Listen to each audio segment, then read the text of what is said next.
નમસ્તે વિદ્યાર્થી મિત્રો, એક્સેલન્ટ એજ્યુકેશન ચેનલ પર આપનું સ્વાગત છે। આજે આપણે અભ્યાસ કરીશું સ્વ અધ્યયન પોથીમાં ધોરણ 8 ભાગ 1 વિષય હિન્દી પાઠ 1 એટલે કે એકમ 1 તેરી હૈ જમી। તો ચાલો એકમ 1 તેરી હૈ જમી તેનો અભ્યાસ શરૂ કરીશું। प्रश्न 1, सही विकल्प के सामने बॉक्स में टिक का निशान कीजिए। 1, जिस्म शब्द का अर्थ क्या होता है? तो आंसर आएगा शरीर। 2, आफत शब्द का विलोम क्या होता है? तो अवसर। 3, अलग शब्द पहचानिए। जिस्म। 4, इस कविता में ओ सबसे बड़े ताकत वाले शब्द किसके लिए प्रयोग हुआ है? भगवान के लिए। 5, तेरी रहमत से हम सब ने ये खाली जगह पाए हैं। तो जिस्म जान पाए हैं। प्रश्न 2 निम्नलिखित वाक्य में से प्रश्नों के उत्तर दीजिए। 1, बच्चे भगवान के आगे कैसे खड़े हैं? आंसर, बच्चे भगवान के आगे सिर झुकाकर खड़े हैं। 2, हमें यह शरीर किसकी कृपा से मिला है? आंसर, हमें ये शरीर ईश्वर की कृपा से मिला है। 3, आप ईश्वर में प्रार्थना किस समय करते हैं? आंसर, हम ईश्वर में प्रार्थना सुबह और शाम को ईश्वर के मंदिर जाके या तो अपने घर के मंदिर में प्रार्थना करते हैं।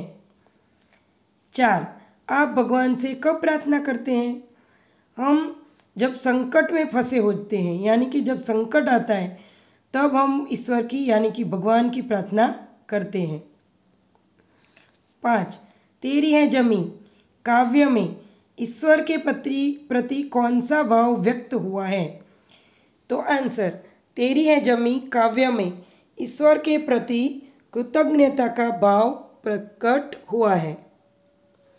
प्रश्न 2 2-3 वाक्यों में प्रश्नों के उत्तर दीजिए। 1, आपके मत अनुसार सृष्टि में सर्वोपरि कौन है? क्यों?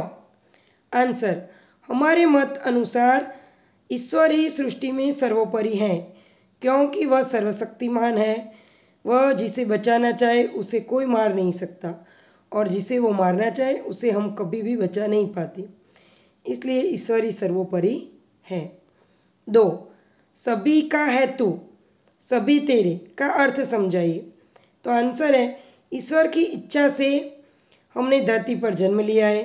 ईश्वर की इच्छा से ही हमने सब कष्ट दूर होते हैं, इसलिए कवि कहते हैं कि ईश्वर तेरी कृपा दृष्टि हम पर सदा रखना। हम तेरे हैं और आप हमारे हैं। 3, भिन्न भिन्न धर्म के लोग प्रार्थना करने के लिए कहाँ कहाँ जाते हैं?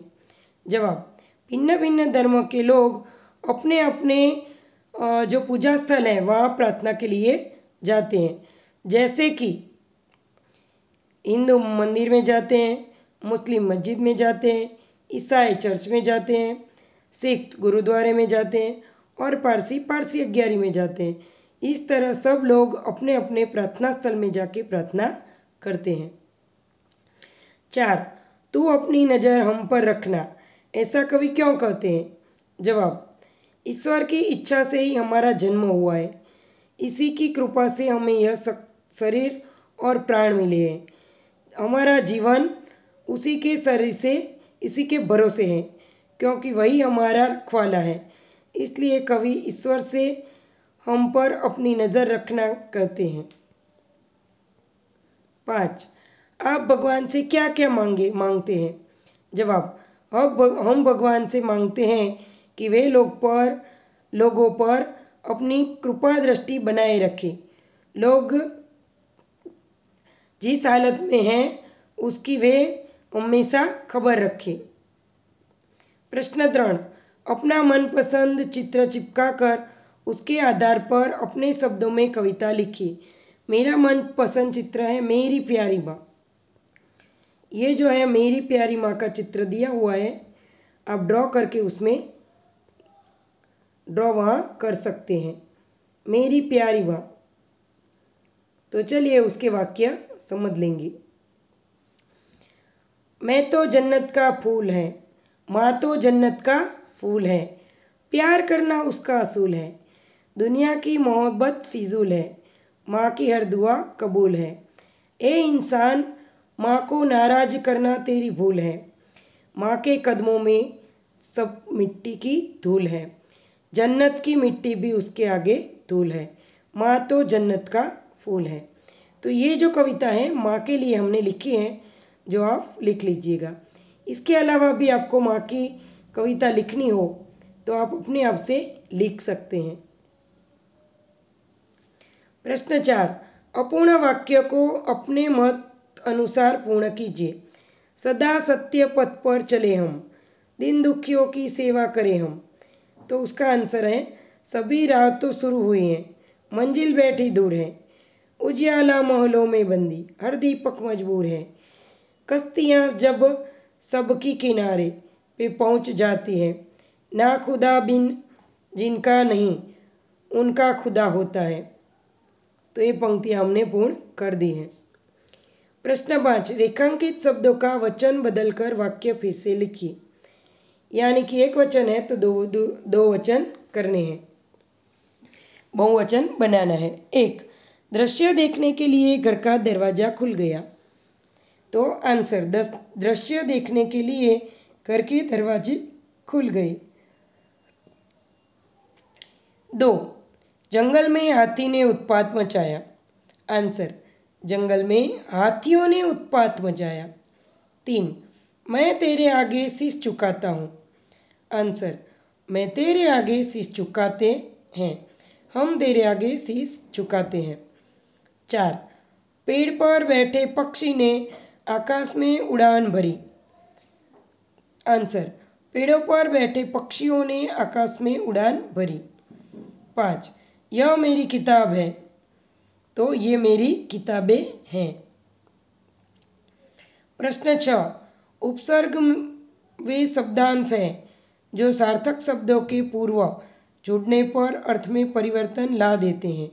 कोष्टक में से योग्य उपसर्ग लेकर दिए गए शब्दों के साथ जोड़कर एक नए शब्द बनाइए। प्र वत्ता गति तो प्रगति, निर प्लस गुण तो निर्गुण, वि प्लस विदेश तो विदेश। यानी संधि जोड़ना और संधि तोड़ना भी बोलते हैं।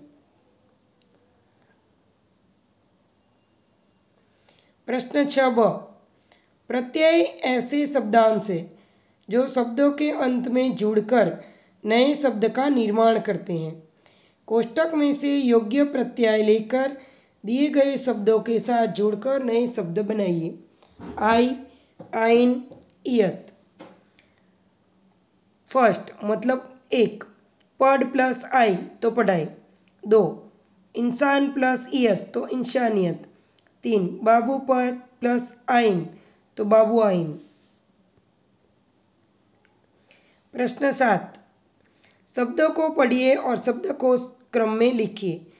आसमान, खुदा, नाविक, ईश्वर, जमी, प्रार्थना, कंचन, दुनिया, योद्धा, क्षमता, दृष्टि, श्रृंखला। प्रश्न 8, तेरी है जमी काव्य में जो मूल्य निहित है उन मूल्यों के संदर्भ में टिक मार्क कीजिए। तो प्रभु के प्रति कृतज्ञता, ये तेरी है जमी काव्य में मूल्य निहित है। तो फ्रेंड्स, अगर आपको वीडियो पसंद आया हो तो वीडियो को लाइक, शेयर और सब्सक्राइब जरूर से कीजिएगा और अपने दूसरे मित्रों को भी सेंड कीजिएगा। Thank you.